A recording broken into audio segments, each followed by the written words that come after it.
Бул жашоонун айрым материалдык рахаттары биздин соокур напсибизди жыргалга бөлөсө, ал эми курап турган жан дүйнөбүз көр турмуштун майда кызыкчылыктарынан жогору чыгып, өзүбүздү адамдыктын бийик иштерине жумшаганда гана көрктөнөт. Албетте, замандын тунук аң сезимге ээ жарандары кумандуулук жана адамдык учурдагы глобалдуу маселе экенин аңдап түшүнүп, мындай кризиске кабылбоо үчүн өздөрүнүн ички көрөңгөсүн байытуу үчүн билим алып, бул аракетте узун жолду басып өтүүгө даяр. Бүгүнкү программабыздын коногу дал ошондой демилгелүү жаш акындардын бири Абдурашид Рахматуллаев. Саламатсызбы? Саламатчылык. Келиңиз анда сөз башынан болсун, өзүңүздүн туулуп өскөн жериңиз, акындыкка башат алган жолуңуз тууралуу айтып өтсөңүз. Эң алгач эле менин туулуп өскөн жерим бул Ош облусу Кара Суу району Бапан айыл өкмөтүнө караштуу Кожекелен айыл болуп эсептелет. Мен айылда төрөлгөнүм менен кичинекей менен эле шаарда чоңоюп, ушул жакта мектепте окуп, жалпы орто билимди алганмын. Ал эми акындык сапатыбызга келе турган болсок, бул жерде баса белгилеп кетчү мен эсептеген 3 себеп бар. Алардын биринчиси бул жараткандан берилген талант болсо, экинчиси бул ата-энемдин тарбиясы жана ошондой эле апам өзү дагы ыр жазган себептен тегимен өтүп келаткан нерсе болуп эсептелет. Ал эми үчүнчүдөн бул менин класс жетекчим, мугалимим себеп болуп, ушул акындык сапарга жолго чыккан.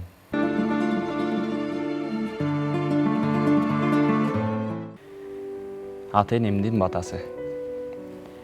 Алам мага караңгыдай сезилип, калган күнү кайран жүрөк эзилип, алдыма нур төгүлгөн сүйт арубак, келген кезде апасага кезигип. Ийгиликке жетеледиң колумдан, ийилтпестен түзөп келдиң жонумдан, ири басып кеткен болсом адашып, изиң салып туураладың жонумдан. Атанбактын аска зоом урабас, кайрат күчүм тайгак жолдо кулабас, өзүң барда бүтүн менин дүнүйөм, кайгы капа буроо салып бурабас. Узап сенден алыс жакка барганда, улу тунуп өзүң дестеп калганда, сыймыктанар уулум деген мен үчүн, сөзүң дарман жаным кубат алганга. Керек эмес дүр дүнүйө артканга, кереметти көрсөтсө да артаңда, ата-энем берген алкыш батаңар, азап жолун бөгөп турат аркамда.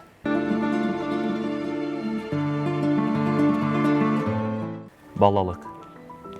Маселе жок, ойнойм десең кодуңдап, көчө чаңып, балдар чулкайт ызылдап. Мен биринчи, сен экинчи болгон деп, поезд болуп, ойноор элек суулдап. Тарс-турс кайрып, ала качып сындырып, ат кылчубуз дарактардын бутагын. Аз келгенсип ушул кылган ишибиз, коңшулардын кыйратчубуз күлбагын. Жайдын ысык аптабында дердеңдеп, арык суусун булгачыбыз чөмүлүп, чоңдор кылса бизге деле болот деп, катар болуп кумга жатчук көмүлүп. Өрүк, алча, бышкан кезде баарыбыз, бир заматта бак башына чыкчубуз, тойгуча жеп анан калса көз кыйбай, кийин жейм деп чөнтөккө көп салчубуз. Чет өлкөдө билим алган жаштар тууралуу дагы айтып кеттим. Бул бекеринен эмес. Сиздин Египетте билим алып келгениңизди билем. Андыктан бул чет өлкөдө билим алуу кандай экен жана ал жердин маданияты, негизи чыгыш адабиятын тууралуу учкай таанышууга мүмкүнчүлүк болдубу? Жараткандын буйругу менен насип болуп ушул Египет өлкөсүнө дагы бир канча убакытка барып келдик. 1,5 жылдай убакыт ал жакта билим алып, бир аз эл таанып, жер таанып келдим десем жаңылышпайм. Алар дагы көбүнчө биз сыяктуу лирика, сүйүү тармагына дагы көп жазышат.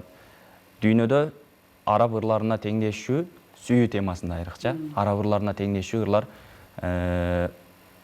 дээрлик жок эсе деп эсептешет. Себеби бул араб тили өтө бай тил болгондуктан дагы ар кандай жанрда сүйүү болсун, мейли чындык же болбосо ой кыял менен жазылган ырлар болсун, бардыгы мааниси жагынан болсун, сөз түркүмү, тизмеги жагынан болсун, уйкаштыгы жагынан болсун, аябай эле сонун көркөмдөлүп жазылган ырлар десем жаңылышпайм.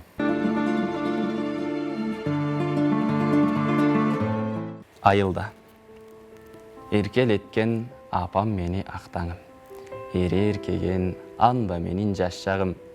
Эсте далет аттуу мүнөт ал кездер, эртели кеч атам менен басканым. Айылдагы адыр жээктеп үйүбүз, ылай шыбак, самандары көрүнчү, аруу сезим оюн менен ал үйдө, айыбы жок, балалыгым чөмүлчү. Кызык күндөр өттү далай айылда, кыркыр толо мал жайылчу адырда, кыткылыктап кечке оюн бүтпөгөн, кызганамын ал учурду азырда. Сенсиң жалгыз мекеним, сенден кантип кетемин, керек болсом өзүмдү сага тартуу этемин. Сенде менин көңүлүм, сенде менин өмүрүм, сулуулугу суктанткан сага жетпейт көбүнүм. Ал кубатта жүрөмүн, жутсам тунук мүрөгүм, кылым кезип жашай бер, сага чексиз тилегим.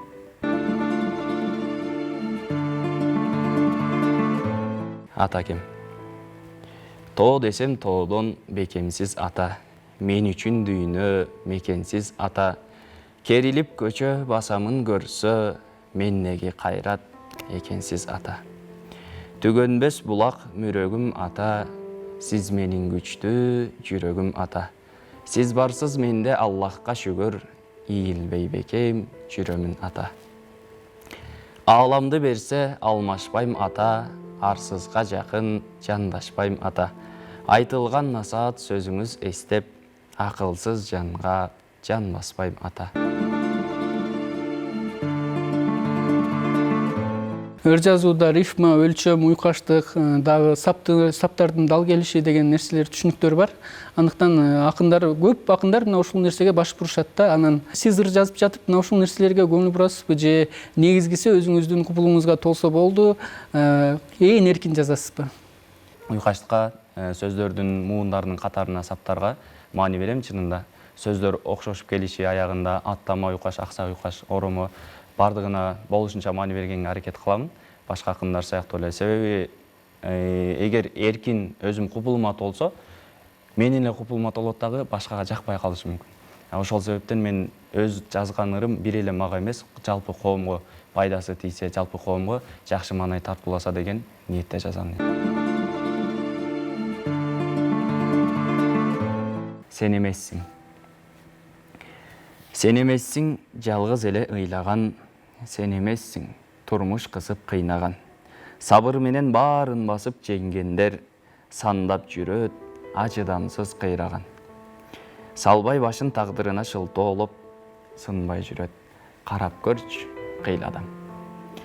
Байлык эмес өмүрүңдө жыйнаган, билим болсун акыл эсте жыймадан.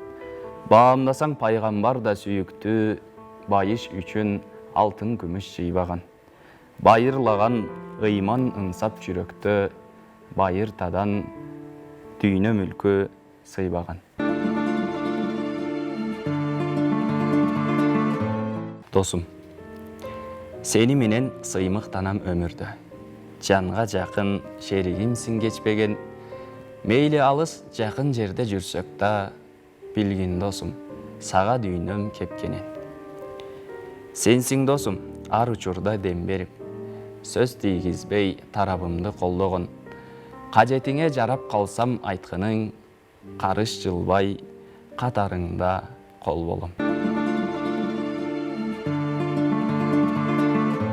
Негизи акындар өтө сезгир келишет. Мындай турмуштагы маселелерге, коомдогу маселелерге, ар бир нерсеге көңүл бурушат, жакындан өткөрүшөт. Анын сыңарындай сизди кайсыл көйгөйлөр дайым эле ыр жазганга түртүп кайра чакыра берген маселелер болуп эсептелет? Көпчүлүк учурда эл ичинде мындай цитатабы же бир сөз бар, таанымал. Сүйүү адамды акын кылат деген нерсечи. Бул нерсе канчалык чындыкка жакын, бирок Менде дагы болду ал нерсе, баштан өттү. Эми бул чыныгы сүйүү же башкача сүйүү кандай экенин ачык айта албайм, билбейм дагы. Бир жаратканга маалым бул нерсе.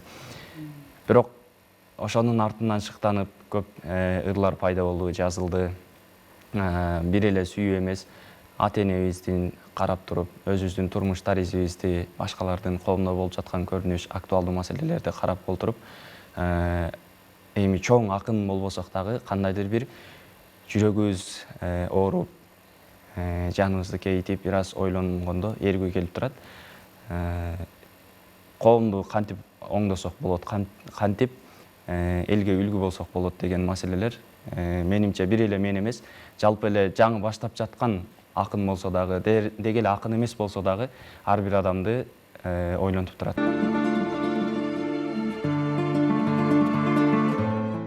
Ашыктык ай.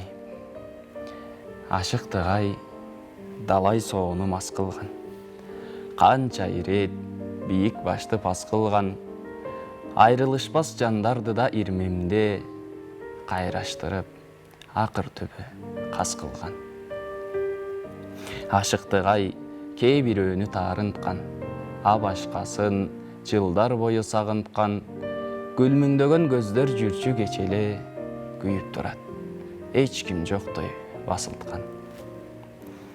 Ашыктык ай кимдергедир чак болду, ачып гүлүн жүрөктөргө бакконду. Айыгышпас душмандардын достугу, ал себептүү урмат сыйга нактолду. Мына ушундай ашыктыктын так жүзү болот экен ар бир жолдун таш түзү. Бирок өмүр ушул менен таттуудур, окшобостур болсо жалаң ак түсү. Түштөрдөгү сүйүүлөр жайнап турат көздөрүндө жыргалы. Жарашыптыр көйнөгүндө гүл дагы. Жарышып бир адыр бетин жаңыртсак, жашыл тала бизге карап жыргады. Көктү тиктеп, жылдыз санап турабыз. Көк шибердин боюн ылдый бурабыз. Оюн салып айлуу түндү шаңылып, ширин сөздү сүйүү маек курабыз. Ооба, болгон ошол жайдын түнүндө, оргуштаган жалын убак күчүндө, экөөбүздүн сүйлөшмөбүз эң таттуу. Өңдө эмес, бир уктаган түшүмдө.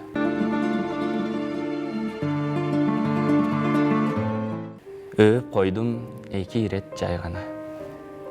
Ойгондум мен, көңүлүм бир жаркылдап. Ойноок жаным асман жерге батпастан. Оюм жалгыз өзүң жакка бет алды. Оргу багып, махабатым батпаттан. Жаным жыргап, күнү бою аптыгып. Дайымкыдан кубанычтуу кабагым. Дал бүгүнкү түштөрүмдү кайрадан көргүм келип, абдан катуу кааладым. Сени менен сейил бакта жанаштык. Серүүн мезгил салкынында шаңданып, секин аста олтургучка кадамдап, сен экөөбүз олтурууга камданып. Оюн куруп, жыргап бирге күлөбүз. Кучагымда турдуң жаным эркелеп. Олтурдук биз маектешип тамшанып, косалыктар алыс бизден кетсе деп. Башын коюп муттарыма акырын, сүйлөп жаттың жүрөгүмө дем берип. Бургум келбей көздөрүмдү жан жакка, сүйүп жаттым, кайра термелип. Көздөрүбүз чагылышты бир мезгил, каректерден сүйүү чачып эки чок. Жылмайганың мени карап ашыгым, жүрөгүмдү жылытты бүт чеги жок. Үнсүз, сөзсүз, жүздөр гана тиктешти, көөдөнүмдө гүл жайнады жайкала. Жумуп алган көздөрүңдү акырын, өөп койдум эки ирет жайга.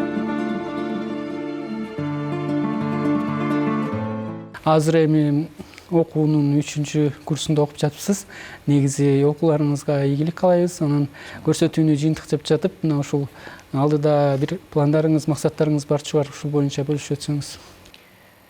алдыда бир максат пландар буюрса ушул өзүбүздүн окуп жаткан Ош мамлекеттик университетин ийгиликтүү аяктап, келечектеги өзүбүз сүйгөн кесип, өзүбүз сүйгөн ишибиз бул мугалимдик, кыргыз тили адабияты жаатында.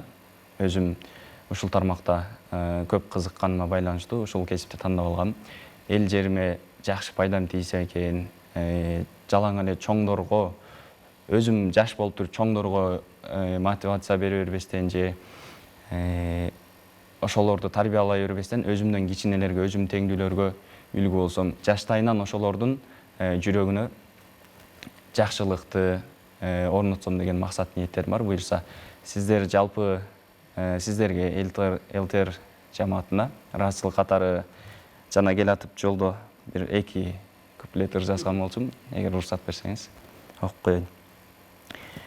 ЛТРге. Эл үчүн иштеп, эмгегиң арнап, эринбей алга жүрө бер аттап. Калкыңа жагып аткарган ишиң, кылымга сени жетелик алкап. Жалпыга жагып жасалган эмгек, жакшы деп дайым атасын эл көп. Жар салып жалаң кубаныч шатты, жаңыра берсин обондор түрлөп. Бул убакытка жараша учкай жазылган ыр болуптур. Ошентсе дагы биз сага алкыш билдиребиз, абдан жакшы ыр деп билебиз. Андыктан сенин келечекте чыгармачылыгыңа эң сонун максаттарың бар экен. Мисалы үчүн жаштарга үлгү болоюн деген, жакшы нерсени тартуулайын деген. Албетте мындай адамдын келечеги жакшы деп ишенем. Андыктан ишиңе ийгилик каалайбыз. Чоң рахмат сиздерге. Ардактуу теле көрүүчү, мына ошол менен поэзия кайрыктары көрсөтүүбүз соңуна келип жетти. Кийинки көрсөтүүгө чейин амандыкта көрүшөлү.